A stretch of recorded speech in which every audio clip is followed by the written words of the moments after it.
What should we fix? Everything. Mission accomplished. I was disgusted by most of the stuff that they did. It's hard to like a character that is just viciously mocking everything that she encounters. I could have been picking up dog poop in the backyard. That would have been way better than watching this show. Welcome to The Right Advice. I'm Randy. And I'm Amber. And today we are reviewing Velma, episode 1 on HBO Max. First reactions. My goodness. This is the worst thing I have ever seen. Yeah, same here. I don't think I have ever wasted my time on anything less significant, what did I say? I said less valuable. Yeah, there you go. That's it. I feel like this had no value. So I'm very sorry to say we are on the wagon with everybody else on this one being a bad show. But I think you're going to find I have some interesting things to say about it. All right. So I think we're going to be very different from the rest of the reviewers on this. At least I'm going to be. I think Amber is going to be pretty much right where the rest of the reviewers are. Mm-hmm.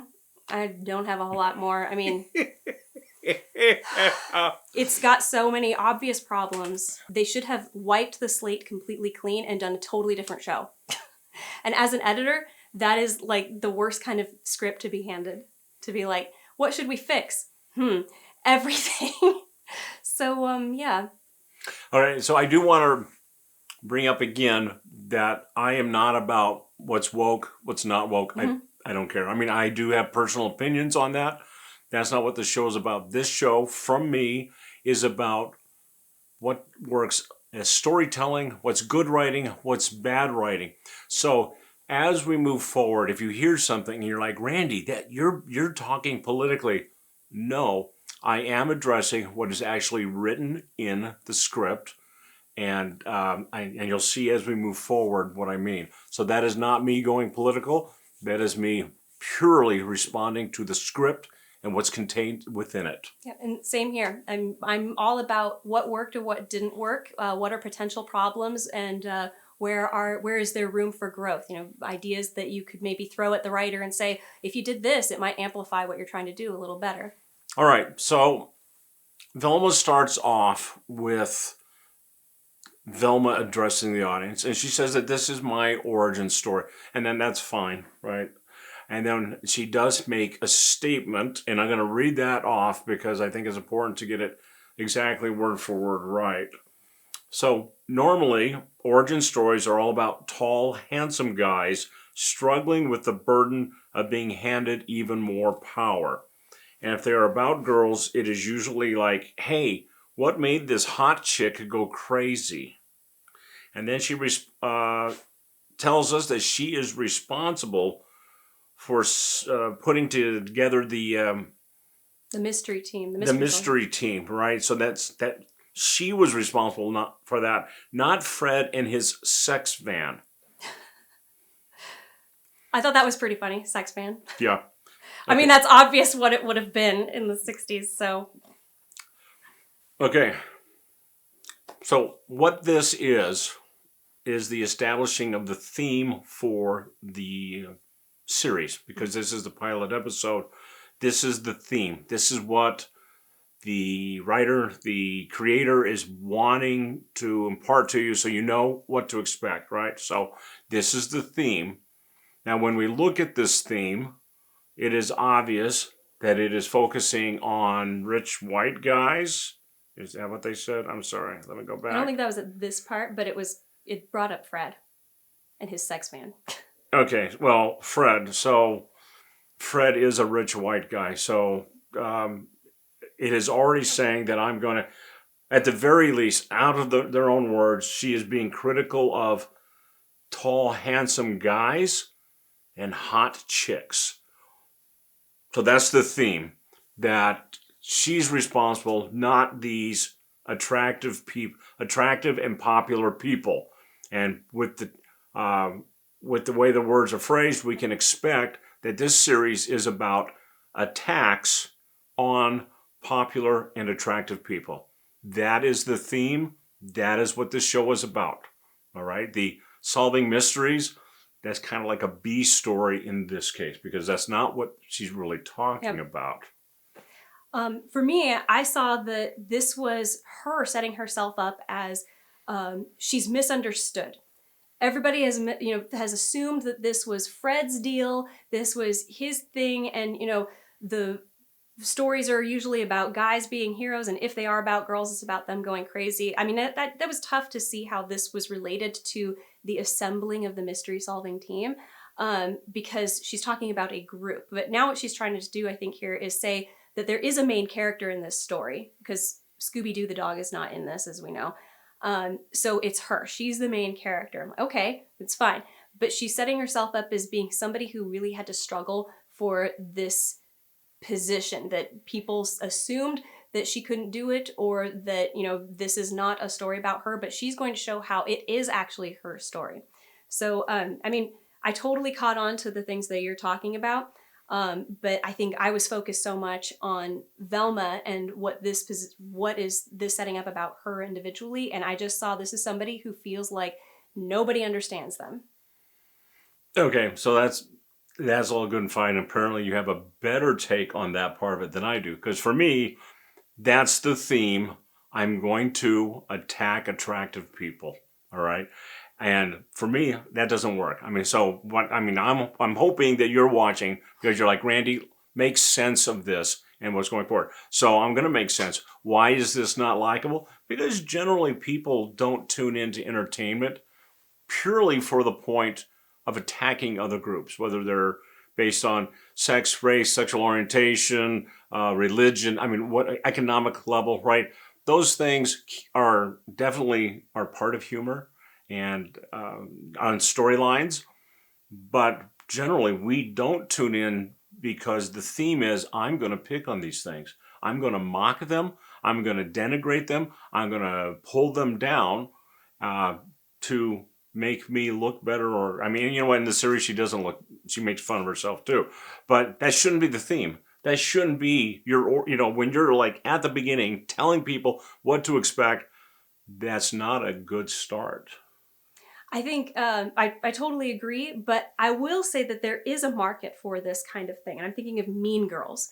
If you've ever seen Mean Girls, there's nothing more satisfying than watching Gretchen. Is that what her name is? No, it's not Gretchen. The main chick, watching the main plastic girl being secretly sabotaged, the holes cut in her shirt, but she's basically untouchable. She gets 2 holes cut right in the front of her shirt, and she's like, she just puts on the shirt and she goes, oh, whatever, and she just walks out, and suddenly everyone in the school is cutting holes where their boobs are in the shirt. And it's really fun to sometimes watch somebody who really deserves to be ridiculed actually get ridiculed or revenge put on them. But you have to really be rooting for the main character in this case. And so that's what I'm hoping from this scene. If I'm not taking, I've already seen the whole episode, but if I'm taking just the scene by itself, I'm hoping that we see that Velma really is misunderstood and nobody listens to her and she's really right. And this is who we're rooting for. Okay, and I guess a lot of that depends on how likable the protagonist is. Yep. So at this point, when I said Velma, I meant the character Velma, not this show. Yeah. Yeah. So Velma hasn't really come across as likable. There's no reason at this point for us to trust that she really knows what she's talking about. To me, it sounds more bitter than comedic. So yeah. I can see what you're saying. There's an attempt at humor there, and there are shows, and throughout this video, I will point out that there are shows that have successfully used these techniques for humor or storytelling and everything. So these are things that can work, but it hasn't here. It just sounded really mean and bitter. Yeah, thinking about other shows, I'm thinking of The Emperor's New Groove. The Emperor's New Groove starts exactly like this show, where you are seeing kind of a montage of his life, and he's describing like, everybody's a bunch of jerks, and like, look at me, there's me as a baby, I'm so cute.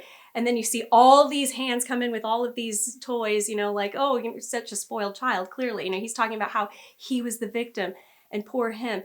So the irony and the hypocrisy in his thinking is evident right there. Now, they don't do that in this first clip, I think. But if this is what you're going for, they should set this up quickly. All right, so Emperor's New Groove. The theme is, at least from the Emperor's point of view, Emperor Kuzco, is everything's about me. Everything is about me. And they make it comic. They have those cute little dolls that they give him because he ripped the head off the other one, right? And everything. And so we get it. So we are being shown, we're being set up that the Emperor has unrealistic views of himself and the people around him. And we are setting him up for a fall and bringing him back into reality to where he doesn't have those views anymore. But I don't get any sense of that with this introduction. Yeah, they don't. I mean, in The Emperor's New Groove, it was set up as being melodramatic. I mean, Right. You see the llama in the rain crying like a baby, very whiny kind of crying, not like tragic crying, obviously whiny. And then, he's like, oh, look at how cute I am as a baby. And, the baby's crying and spoiled baby right away. It reveal the irony, I'm trying to think of the right word here, but basically he has this vision of himself that is the complete opposite of what he is saying. And that's funny. And it's amplified in the music. It's amplified in what we see and everything. And there hasn't been an amplification of anything so far. It's just a still shot of a room and right. voiceover. And so, right, handled very differently. We are not expecting that Emperor Kuzco is going to go through the entire thing, or the entire show is going to be about him pointing out how disgusting the peasants are, how revolting the peasants are. I feel when I hear this, that what I'm going to hear is just really how horrible other people are. And I don't find that entertaining. Mm-hmm. So I'm hoping that this connects with the viewers of this video, that you're like, why am I not liking it? Because maybe you don't really want to watch something that is all about just attacking people for whatever they are or do or believe, right? I mean, that alone is not funny. The Emperor's New Groove you can tell that there's a story. It sets us up. We understand. At this, I don't know that we understand that there's a point to any of this. Maybe. Yeah. I mean, some of the stuff you said, okay, I could see that you could do that. Mm-hmm. But they better fix it soon. Mm-hmm. And so, I mean, that just goes with what you and I are both saying is definitely there are these things that are in the show. They can work if you do them right. All right. And this show does not. Yeah. All right. So we go to a shower scene, and right at the beginning of that, we see two cockroaches having sex. Okay, now another thing about writing, right, is that you set a tone for the show, for the book. Whatever it is, you want to set the tone. So in my mind, this is them setting the tone for the series. So, I mean, if you think the cockroach, and then they get squished by Velma's boot and everything. Now me, I thought it was gross and disgusting, creepy. I didn't think. I totally thought, yeah. Yeah. I have a comment about this aesthetic. Okay. So I was reminded immediately, just this first scene with the cockroaches and the girl going, "Oh, gross," and then the boot smushing it. I thought of Invader Zim. Now, if you've ever watched Invader Zim, it's about an alien who goes to a public school in disguise as a human child. And the school, everything about it that we as adults would look at and say, that's kind of gross or that's kind of weird, it is amplified to infinity. So food being scooped into their trays, they look down at their trays and the food is alive and crawling, and the horror music that plays at that moment and the way that the students react to it, everything is blown so hugely out of proportion. Now, in this case, there was no real exaggeration. I mean, yeah, it was okay, two cockroaches having sex, but the girl, I think it was Daphne, who reacted to it, was like, ugh, the school is disgusting or something, and walks away. There could have been some humor in this moment by amplifying that this school is gross, but it was sort of passed off. I felt like there should have been more amplification of how gross it is, if that's what you're going for, the Invader Zim type of gross, but there wasn't. So yeah, I'm just left with a feeling that the entire episode is going to be kind of disgusting and low level humor, right? I mean, if that's where you're those are the jokes you're going to do, is cockroaches having sex, then I don't have high hope that you're going to do anything a little more elevated and entertaining. I mean, because I didn't find it funny. I just found it disgusting. Yeah. Right. So as far as I'm concerned, this is on purpose, letting us know that the tone of this show is going to be, we want to disgust you. So, and looking forward at the rest of the show. Kind of, yeah. I mean, yeah, mission accomplished. I was disgusted by most of the stuff that they did. Yeah. All right. And then we go into a shower scene. So we have Daphne and a bunch of teenage girls in a shower, that school shower, right? And they're naked. They got soap suds over their bits, right? But in my mind, that's horrible. I mean, we're sexualizing minors. And which kind of brings me up to an observation is with this first kind of full scene, we kind of get I picked up by about scene 3 that there's a pattern. And the first is we want to be edgy. We want to be edgy. And then they go through and then once they have some edgy moment there, then they basically attack everyone and everything that's in the scene in some way, either by the way that character acts in a ridiculous way. And there definitely is a way to present something where you have someone and then they're funny, and maybe it is based on sex or race or religion or whatever. But there is definitely a line between, like, we have observed something and it's kind of funny, and cruelly mocking them for being a part of a group or having a belief, right? So this scene definitely establishes that pattern. So we have the shocking underage teenager nudity, and then they have a fight, right? So that kind of makes it even more ridiculous. And they're all talking about, don't you hate pilots that have a lot of unnecessary nudity and violence in order to draw in viewers. Yeah. Yeah, they state, so I thought at this point, this is supposed to be tongue-in-cheek. This is where they go, oh my gosh, isn't it stupid that there's, they always have to put sex and violence in the first episode to draw an audience. And then that's exactly what they have. I'm really trying to nail why this joke didn't land. And I suspect that it has something to do with the comedic timing and the lack of making use of the medium, which is animation, to exaggerate things. And Disney was one of the first companies to really do this, to really exaggerate the physical form of characters in order to amplify the comedy. And you think about Flounder in The Little Mermaid. There's a part where he sticks his tongue out, he gives a raspberry to the shark that has just chased them, but the shark is stuck, and he goes, "You big bully," and then the shark chomps at him.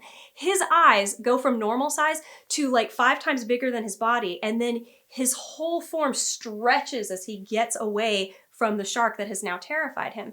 Well, there hasn't really been much use of that in this scene, and I felt like that there was an opportunity for this to kind of amplify some of the humor, but it also sort of tells me that maybe what's happening isn't really that funny, because you're having to use gimmicks in the animation in order to make it more funny. But there's nothing wrong with that kind of thing, but this is an adult show. This is a show for adults, not for children. And you typically use those gimmicks for children's shows because they are funny to look at and they're funny to hear. And I'm thinking of Futurama and Family Guy, and especially Futurama, which I think a lot of people will agree is just funny from beginning to end.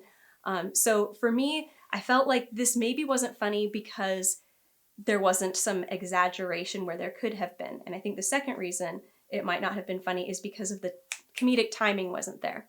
Immediately, they're moving on to the next point that they're trying to make. They're not even giving time to the audience to understand, oh, this is tongue-in-cheek, or laugh at something silly that happens before they're moving this into, now we're having an argument. Me and this girl are having an argument about, one says, we're all secretly perverts, and the other one is saying, I can't remember what the other one was saying.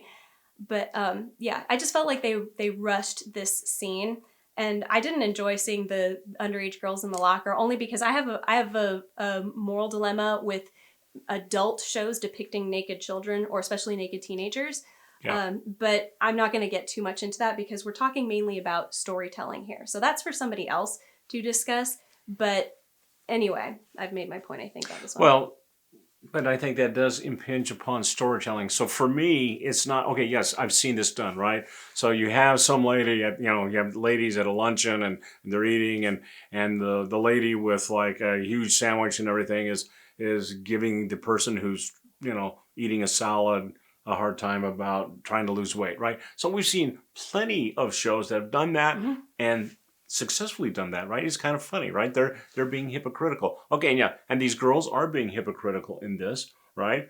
But they're not likable. So usually when you're doing that, there's some likability to the characters, and okay, we can get the joke and move forward. Now, for me, the edginess, I think, is one of the things that prevents this from working. So I think that a lot of viewers are going to be bothered by the fact that we're exploiting, I know, animated teenagers, right, in this way, and it's hard to think of it as funny because that's something that a lot of the viewers are not. Now, so that does have to do with writing. If you are not writing appropriate for the audience, and if you want to be edgy, I mean, I guess, but this is a point where it's edgy to an extreme amount, and I know that on this show has not been received by either side of the political spectrum. So the political spectrum, left and right, have both agreed that that's just not appropriate. It's kind of creepy, right? And that's where I'm at. It felt creepy for me to be in that girls' locker room and everything. So yeah, it wasn't funny. It was creepy, right? And then I had another point. Now I don't remember what that point was. Do you have it on your phone? No, I don't. But I mean, that's one thing, right? So for me, that writing fails because it's too busy being edgy, and it makes us feel uncomfortable with the material, and so then it's not funny. Yeah. And I think also Daphne coming in and attacking them, but then agreeing with something, but then attacking again. It's moving so quickly. It's moving you can't even relish that she might recognize that she's wrong in something in her judgment of Daphne before it moves on to immediately she doesn't like her again. So the timing just seems really off. And like Randy says, you're including elements that are going to narrow your audience already. So you've got to get something right. And in this scene, there wasn't a whole lot right. It's hard to judge on the first scene, but it was pretty easy to come away from this one saying it wasn't really funny. Kind of made, did some uncomfortable things that are probably not appropriate. And yeah, it just wasn't landing. It wasn't doing anything. So. Well, and maybe the other thing, I'm not sure if this is what I was thinking. Really, the characters are not likable. So they're mean. They're really mean. And not mean in a way that we can look at Emperor Couscous and say, oh my gosh, and we can laugh with it. They're just mean, right? And so when you don't have that comedic delivery, the right tone, then it's not going to come across. It's going to come across as bitchy rather than funny. So yeah, that didn't work. Yeah, really felt that didn't work. And likability is determined, and this is not likability as a subjective thing. This is actually an objective thing. And as an editor, you're told to look for this sort of thing. You want to see characters actively in the present contributing in a positive way to the plot, to the characters, to the situation in the present, actively doing something. Now, my takeaway from the first clip in the beginning, where we weren't seeing any characters, we were just hearing the overview, is that Daphne's setting herself up as a victim.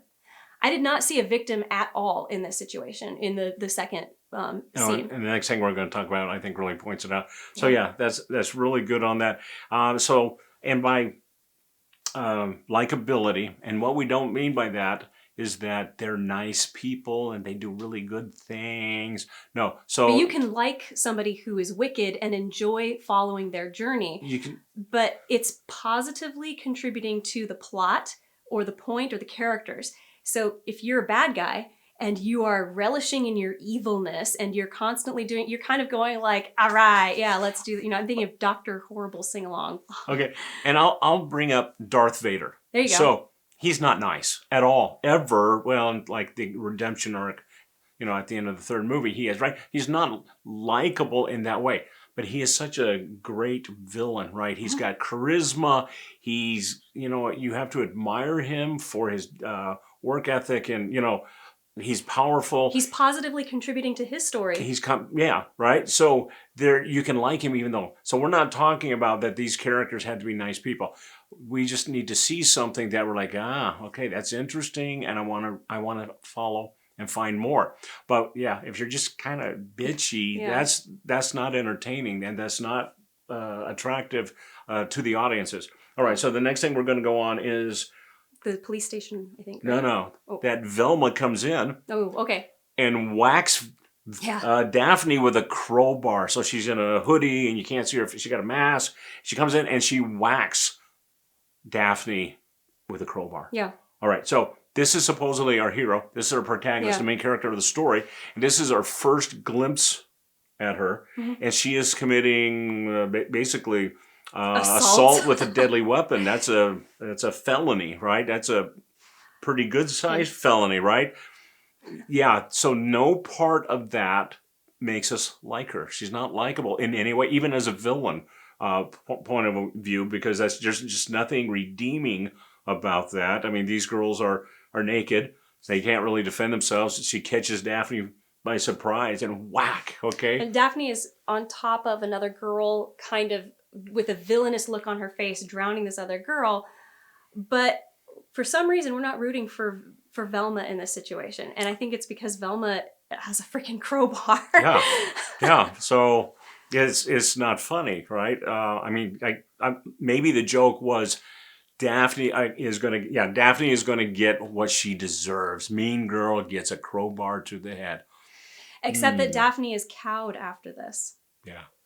And I think Mean Girls did an excellent job of showing how we can we want to see what the heck is her name? I don't know. I've never seen the show. They say, I'm the only, or who here has felt personally attacked by, and then they say her name and everybody raises their hand. Anyway, so we like seeing her be attacked, but what makes it super funny is that it doesn't affect her at all. It's like she's the untouchable villain who, like, even when they try to sabotage her, it works in her favor. She puts foot cream. The main protagonist girl puts foot cream in the bad girl's face cream. So the bad girl's putting face cream on, and while she's hanging out with her boyfriend, the boyfriend goes, "Your face smells like peppermint," and then just like wants her even more. So it's like it's hilarious.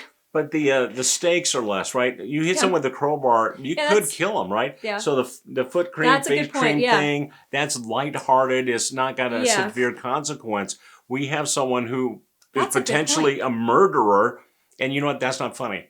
And we're supposed to sympathize with her? And we're supposed to sympathize with her? Sorry, no. I mean, I think you're the villain at this point, because that's exactly what I expect a villain to do. Yeah. So that is not going to endear your viewers if you are a villain. Yeah. Mark missed majorly. Yeah. All right, then we go to the police station. Yep, police station. And it's a brief scene, but it's, the two gals talking to Velma. And I think the only new information that we learn here is that these are Daphne's moms. And Daphne and Velma used to be friends as kids, but now they're not. And now Velma dislikes Daphne because Daphne got pretty and became popular, and Velma did not. Yes, which for me was overshadowed by the fact that they are trying to be edgy. So these are lesbian police officers, and Velma does a whole series of comments attacking police officers, lesbians. And how they're depicted in film, yeah. Yeah, and of course, she is making them look really horrible while she's attacking them and everything. And so, to me, here we go. Here's that pattern again, right? We got that edgy. We have these two lesbian police officers and the way they act, and they're not good at their job. Not me saying that. Okay, this is part of the script, right? To me, that's the edgy part. And then she just goes on. She attacks police, authority and the police and the lesbians and all of that. And to me, it's just not funny. So edgy. Let's attack whatever's in the scene with me. Yeah. At this point, I was still trying to figure out if this is tongue in cheek. I was really trying, because I think that's the type of humor this must have been going for. I kept thinking of and my family watched these episodes with me, I kept thinking of Rick and Morty. And there's something about Rick and Morty that is very similar to this kind of humor. And I'm still trying to nail down exactly what it is that makes Rick and Morty successful and this not. But I think a lot of it has to do with not being obviously tongue-in-cheek, because they're going back and forth with the jokes. They're insulting something and then saying, this is how it should be, even though I'm insulting it. So what are we supposed to do? Laugh at it? And I mean, this is supposed to be a comedy, right? I thought it was a comedy. Yeah. And okay, so here's an example of how that works. Okay, so we do a show with a scene with police officers, and we do the donut joke. I mean, oh my gosh, that's been done over and over and over, and yet I still find that funny, right? If it's a cop, there's donuts involved, right? And you can get some mileage out of that, you know? I mean, it's been done so much, it's not as funny as it used to be, but it's still kind of funny, right? It's that trope, and we are entertained by seeing that trope again, right? Because it's lighthearted. It's not mean and vicious. It's lighthearted, right? But her attacks, verbal attacks on these police officers are not light. So they're not funny. They're just vicious. And it's hard to like a character that is just viciously mocking everything that she encounters. And I tried to think maybe what she's trying to do is break all of these preconceived ideas that, you know, all right, so I'm just looking at this scene on its own. Let's forget the scenes before, because each scene I feel like is doing something different, but in the same way.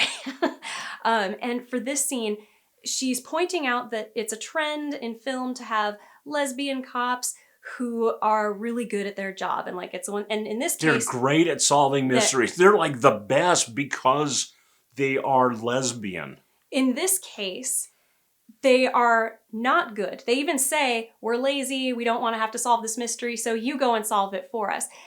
And I would have thought that's funny, but she pointed out... Okay, you saying it? That was way funnier than when I watched it. Do you know why? Because and I think it's this... You're more entertaining than Velma is. Yeah, and honest, I'm a very bad verbal storyteller like this. I think that she could have made this scene funny if she was expecting them to be smart. She didn't point out that they were not doing what they should be doing. Oh, and you know what? Okay, so... If it just like, she's like, oh, thank God I've got you guys. Like, I feel really reassured because, you know, I know that you'll be good. And then it turns out they're like a bunch of losers. That would have been funny. Yeah, okay. And I think maybe...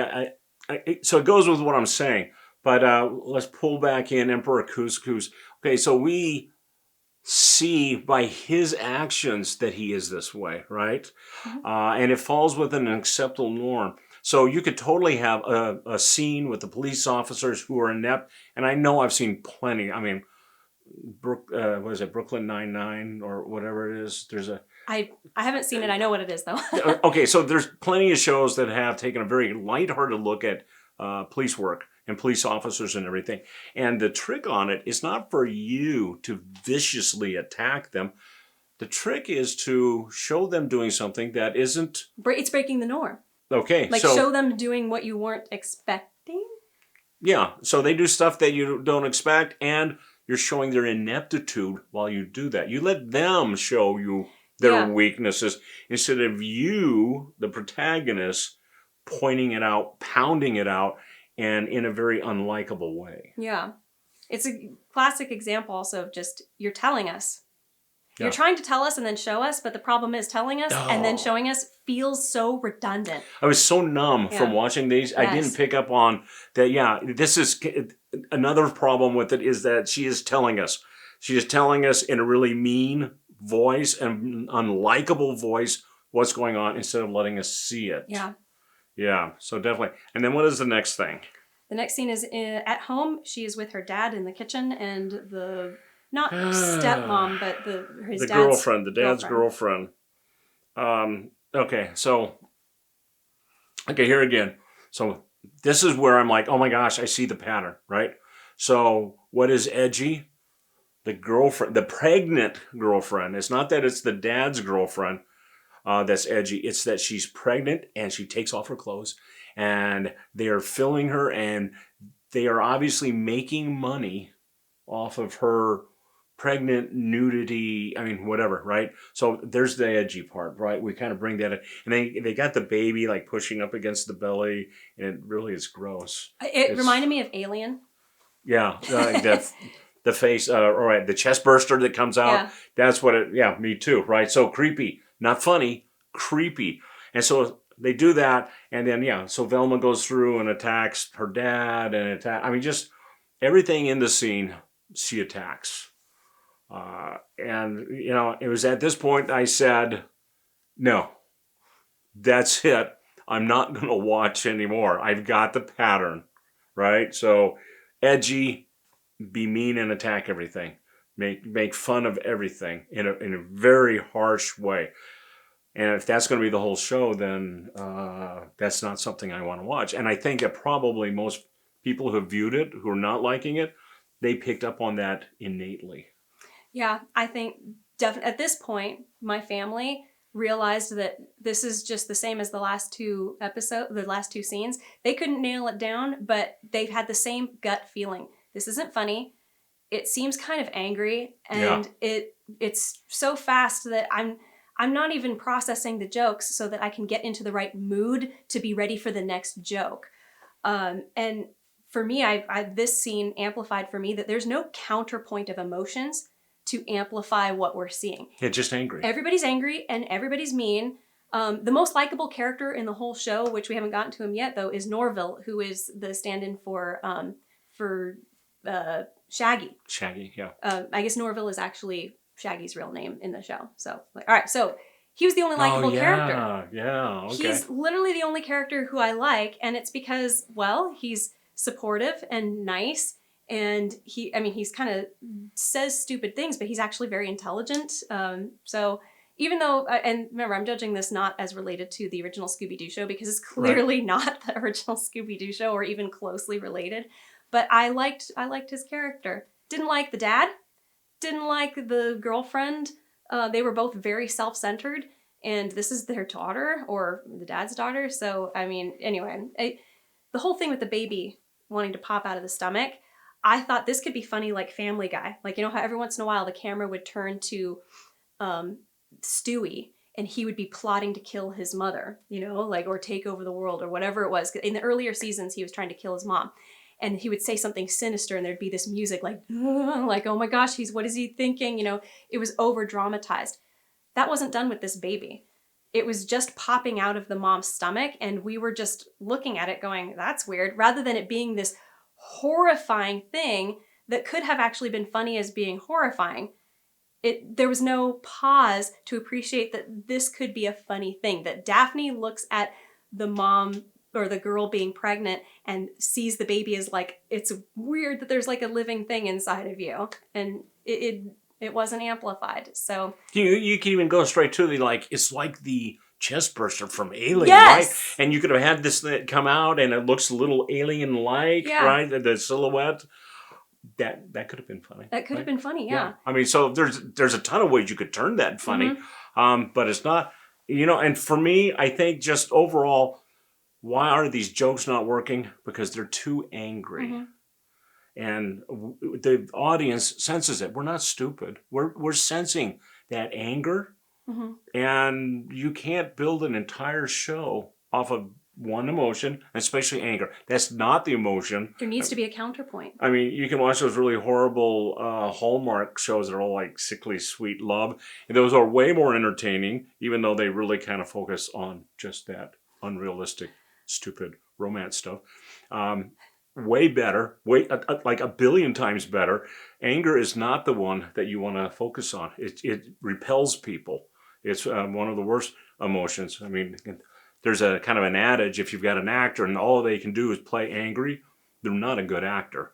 And so the same is going to apply here, right? If you've got a show and the emotional tone for every scene, every line is anger, that's not a good show. It's not going to be very watchable. And you know what? I think that is the key to why this show is failing. Yeah. Anger permeates just about everything, and there's no emotional beats. There's no moment to have another feeling. And at least there have been times where it's introduced, but it's like such a fleeting thing that it doesn't feel balanced. It just doesn't feel like there's any balance in this show. And I think you actually can have something about an angry person and how funny it is that they're always angry. But all these characters are angry. Grumpy old men. Yes. Oh my gosh, that is a hilarious movie. That's exactly what I was thinking in my head. Right? And they're grumpy, but the people, I mean, but there's so many redeeming quality, and at the end you get a great story arc for it. That's done right. So you want to see one where they take angry, grumpy, and they apply it appropriately, right? But the whole thing's not angry. The whole thing's not, grumpy. It's just those two with each other. They have normal lives with everyone else. Yeah. And it's just too much anger. Too much. Calm down. Have some tea. Come back to the script after you've relaxed a little bit. Okay, and then I stopped making notes at that point. I turned it off. However, knowing that we were going to review it, I did go back and I finished the episode. So I do have some points that I think are positive-ish.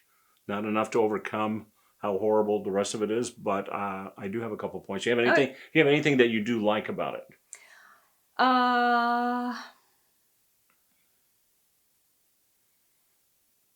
No.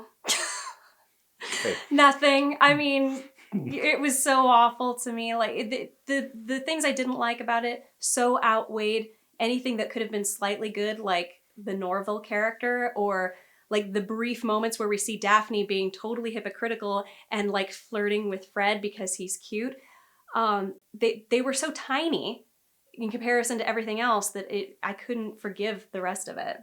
Okay. So I do like Norville. All right. He is a likable character. I would say there's a couple of likable characters in there. So Norville's dad, actually probably the only thing I really found funny involves Norville's dad.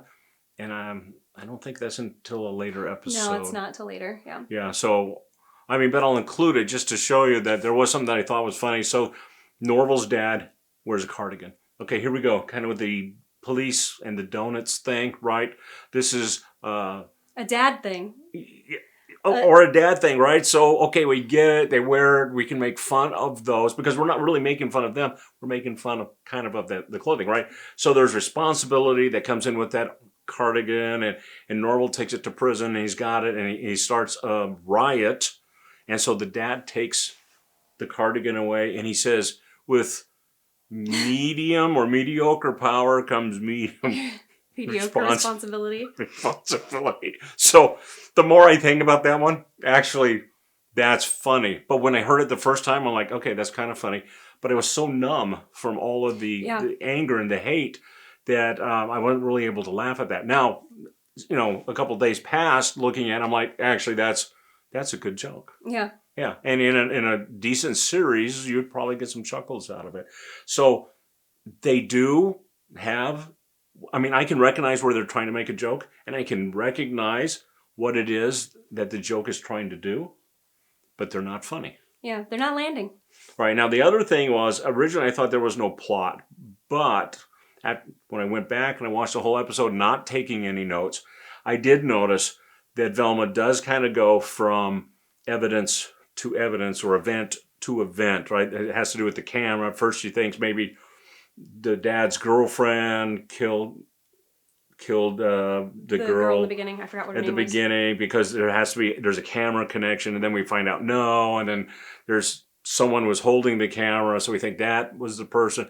Okay, so that actually does follow a mystery storyline. So it does have a mystery plot to it. It does exist. Is it great? It's okay. You know what? I'll say it's okay.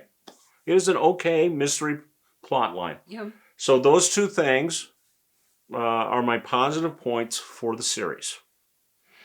All right. So it does have something good in it. And I know, Hog, you're going to like, Randy, are you insane?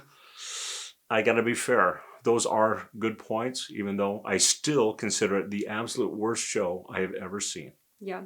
And I will agree. It had positive parts in it, but It felt like they were all poisoned by the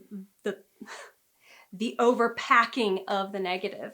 And it was not just like the negative took up a lot of time. It was that there was a lot of it and it took up a lot of time. So, yeah.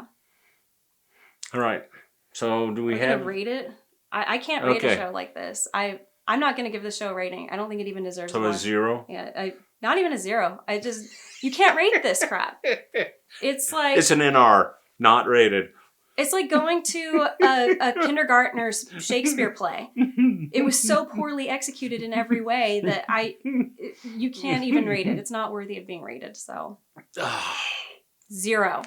Below 0. If there's a below 0 that is the non-rating rating, that's me. Our rating is from 1 to 10. Our rating is from 1 to 10? Yeah, on a scale of 1 to 10. That's what we've been rating things. So Amber gives it a negative. Yeah. Okay, so that's fine. I am going to give it a 0.5. And I'll tell you why. Okay, so it does have a plot. It does have something. It does have what I recognize as attempts at jokes. All right?